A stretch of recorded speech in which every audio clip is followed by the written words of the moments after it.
FFS? Moi, je suis un peu prisonnier de mon expérience. Je suis un militant politique. Quand je suis sorti du PRS, je ne suis pas sorti au catimini.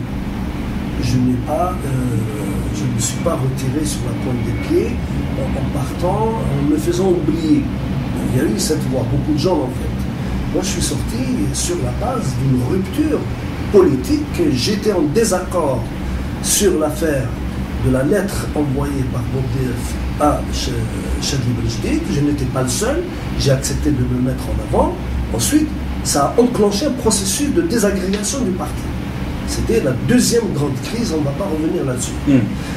Or, Saadi était dans un parti qui s'appelle le Front des Forces Socialistes. Quand il apparaît dans le Rassemblement culturel pour la culture et la démocratie, la référence du socialisme a disparu. Il a dû faire à ce moment-là un constat où il a dû prendre une position de rupture par rapport à ce qui apparaissait, je dis bien, comme étant la ligne d'un parti politique. On ne quitte pas la ligne d'un parti politique comme ça. Ce n'est pas une veste qu'on enlève et qu'on met à côté. Donc il serait intéressant de voir, est-ce que Saïd Saadi a été amené à prendre ses distances avec l'idéologie socialisante par rapport à l'expérience algérienne, c'est-à-dire tout ce qui a été couvert par le vocable socialiste qui était le capitalisme d'État, de Boumediene, jusqu'à pratiquement la première période de Chadli, parce qu'on n'a pas beaucoup changé de ce côté-là, ou est-ce que Saïd Saadi s'est coulé, s'est fondu dans cette idéologie libérale des années 80 qui prenait pour cible le camp soviétique et qui participait d'une certaine manière à toute cette logique de déconstruction du stalinisme et de ce qui restait du stalinisme. C'est une question que je me pose. Moi, non, mais cette question, elle est aussi valable pour Aït Ahmed. Parce que lorsqu'on n'a pas quitté le truc. Non, pardon. Sur le plan idéologique, je parle. Oui. Lorsqu'on étudie le Aït Ahmed, lorsqu'on étudie les textes du FFS, mais en réalité, quelqu'un comme Aït Ahmed, il ne s'est jamais inscrit dans les tests staliniens ou stalinistes. Il n'y a aucune trace de l'impact du stalinisme dans les écrits ou dans les textes du FFS. Il n'y a aucune trace d'une sorte de soviétologie, d'une approche soviétologique, j'allais dire de l'action syndicale ou de l'action militante, de l'action politique du FFS. C'est-à-dire, je voulais dire que peut-être, en un mot, c'est super, en un mot, je voulais dire que peut-être ces appellations-là, et tu l'as dit au début, il y a quelques parties de notre enregistrement, il y a une trentaine de parties de ça. Tu l'as dit qu'en fin de compte, ça n'était que des appellations, ça n'était que des titres, c'est-à-dire ça n'était pas forcément une sorte d'idéologie à laquelle ils adhéraient corps et âme. Donc peut-être qu'on exagère en les contenant dans une vision... On avait dit il n'y a pas très longtemps, sans avoir à remonter aux toutes premières séquences, on avait dit que les partis oppositionnels traditionnels étaient des partis oppositionnels et non pas des partis doctrinaires. Ça, c'est évident. Ensuite, il y a eu une question qui m'a été posée par une personne, je crois que c'est Hayat, Madame Bohrawa, qui m'a posé cette question précisément, et j'étais amené à répondre en disant que, d'abord, la notion de socialisme dans la doxa politique algérienne depuis 1962 jusqu'à la fin de cette appellation était une appellation démagogique. Elle ne correspond pas à la doxa du socialisme tel qu'il a été connu en tant que doctrine émanant des luttes de classe au XIXe siècle en Europe. C'est ce que tu as dit exactement maintenant, parce que pour revenir à notre débat de maintenant, c'est ce que tu as dit concernant le foisonnement des partis politiques dans l'appellation renvoyée au concept de démocratie. Exactement. À Paris 89. Exactement. Est-ce que la notion de démocratie est fondatrice dans la création de ces partis politiques? Merci pour la question. C'est ça le parallèle. Oui, elle est pertinente. Et c'est là où il faut s'interroger sur la culture politique de la classe politique algérienne. La classe politique algérienne, elle est comme les alouettes. Elle est subjuguée par les miroirs. Parce que le miroir renvoie l'image et donne des effets. Dans les années, et ça, merci pour la correction que tu as apportée sur le titre du journal dans lequel Mohamed Abbas avait publié l'entretien qu'il a fait avec Boudiaf. Moi j'avais pensé que c'était le Cham, mais c'est effectivement Salam. Tu as raison. C'était d'ailleurs un journal qu'il avait créé lui-même, c'était le sien, qui n'a pas duré. Il a duré quelques années. Même pas. Non, quelques années. Quelques années. Bref, Boudiaf dit, et je ne sais pas si on va retrouver le texte dans ce journal, Boudiaf dit le socialisme dans les années 60 par rapport aux Algériens, c'était un effet de mode. C'est un effet de mode. J'ai le texte de Mohamed Abbas en langue française. Il a été traduit par, si mes informations sont bonnes, par le docteur Oussidhoum, qui a eu à un moment donné de gros problèmes avec les services algériens parce qu'il avait été assimilé au fils, je ne sais pas quoi, il avait été, etc. Non, le docteur Sidhoum, Salah Eddine, est un militant, est un activiste dans la défense des droits de l'homme, etc. Maintenant, les étiquettes, ça ne manque pas en Algérie. Et puis il y a aussi le choix des gens. Pourquoi à l'époque il a été présenté comme ça? Parce que dans les années 90, je me souviens très bien, son frère était chez nous au PRS. Son frère était un militant du PRS. Et quand Salah Eddine avait été arrêté, pour soi-disant connivence avec les islamistes, mais ça c'était l'explication officieuse ou officielle qui avait été donnée, son frère a remué ciel et terre pour alerter l'opinion publique internationale et nous avons été un certain nombre à nous mobiliser. Et je me suis un peu mobilisé avec eux alors que j'étais en Algérie, parce que je suis rentré en 86. Et donc, on avait toujours cette fameuse revue Nejma. Et le frère donc de Salah Eddine nous a apporté le texte en langue arabe de Mohamed Abbas et il nous a donné une traduction en disant c'est mon frère qui l'a, c'est Salah Eddine qui l'a traduite. Ce texte de la traduction, je l'ai. Je l'ai parce que... Non, ça a été publié. Non, mais je parle du texte en français. Je ne sais pas.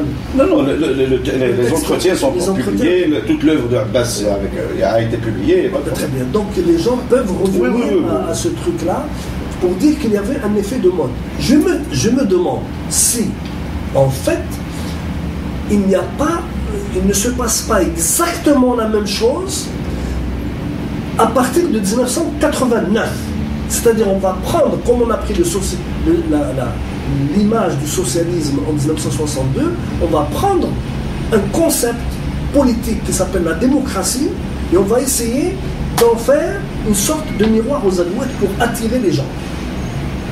Parce que je ne sais pas si véritablement il y a... Mais peut-être, excuse-moi, mais à étudier le parcours de beaucoup de militants, il faudrait peut-être reconnaître l'Akhdar, aussi bien sur le plan intellectuel que sur le plan politique, qu'en Algérie, l'Algérie indépendante, malgré l'autoritarisme du régime, malgré le despotisme, la dictature, malgré l'article 120, malgré le FLN et ce qu'il a commis comme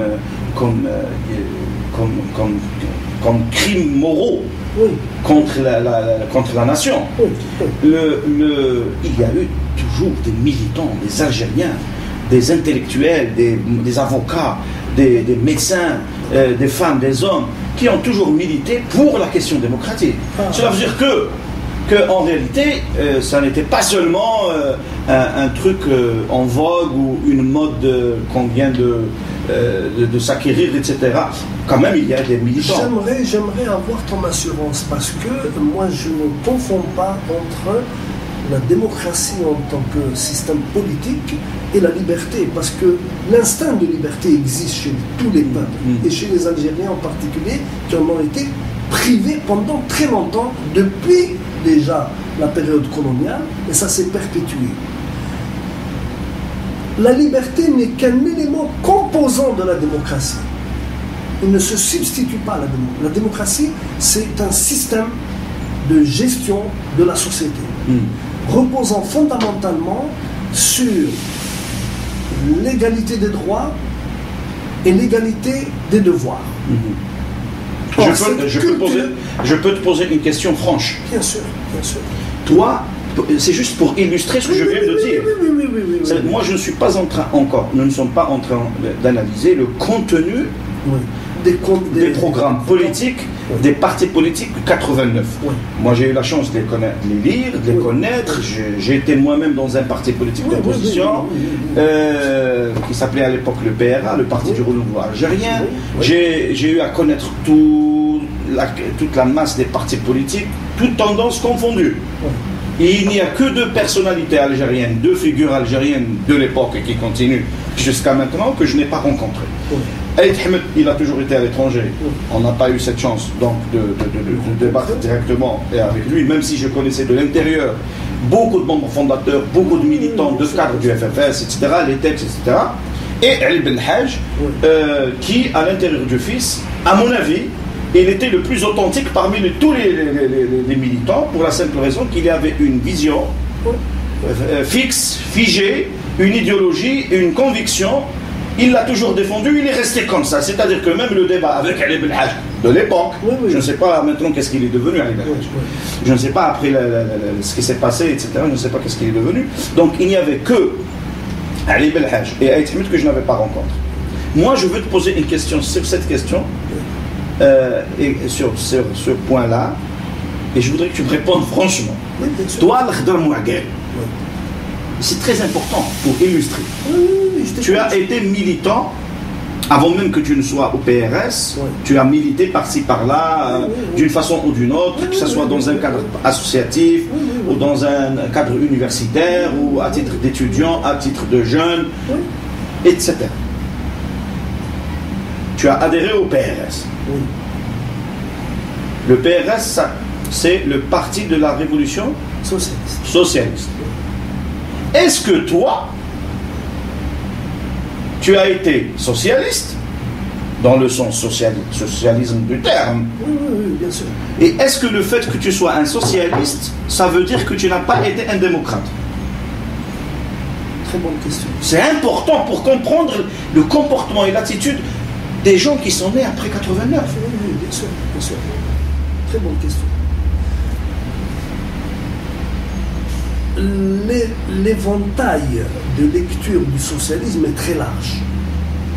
J'ai eu la chance, parce que c'est une chance dans ma vie, d'avoir séjourné à peu près un peu moins d'une vingtaine d'années en Europe, en France, dans un pays de bouillonnement idéologique et de diversité, y compris dans les chapelles politiques.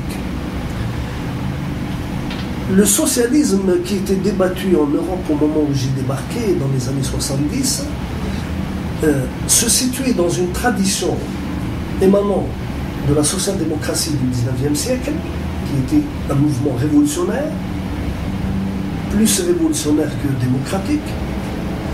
Mais l'expérience du stalinisme a fait réfléchir les socialistes sur la condition sine qua non et incontournable de la réalisation de l'utopie socialiste, c'est la démocratie et la liberté. En réaction au stalinisme. S'il n'y avait pas eu le stalinisme, je crois qu'on n'aurait pas eu cette idée de séparation du socialisme et du capitalisme d'État sous couvert communiste tel que l'avait édifié l'Union soviétique. Quand je suis entré au parti du socialiste, au parti de la révolution socialiste, il n'avait de socialiste que le titre, que le sigle. Voilà. Que le sigle.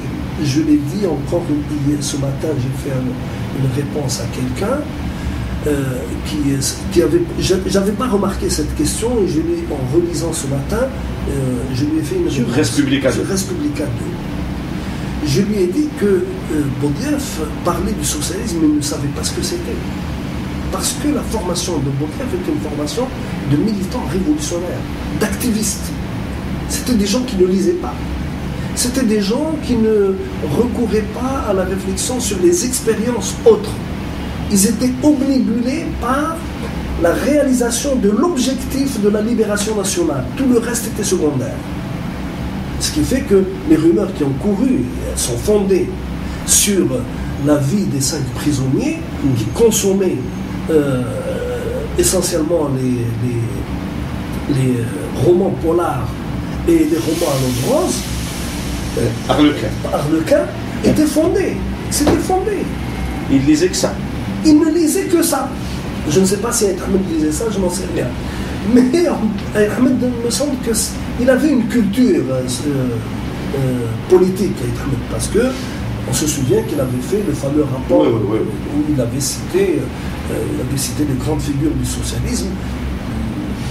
On pouvait dire qu'il avait de la curiosité pour la chose politique et pour la chose politique à l'échelle internationale. Intellectuelle. Ce qui n'était le cas ni de Ben Bella, ni de Bétat, ni de Khidr pourtant qui était un homme politique, ni de Boudieff.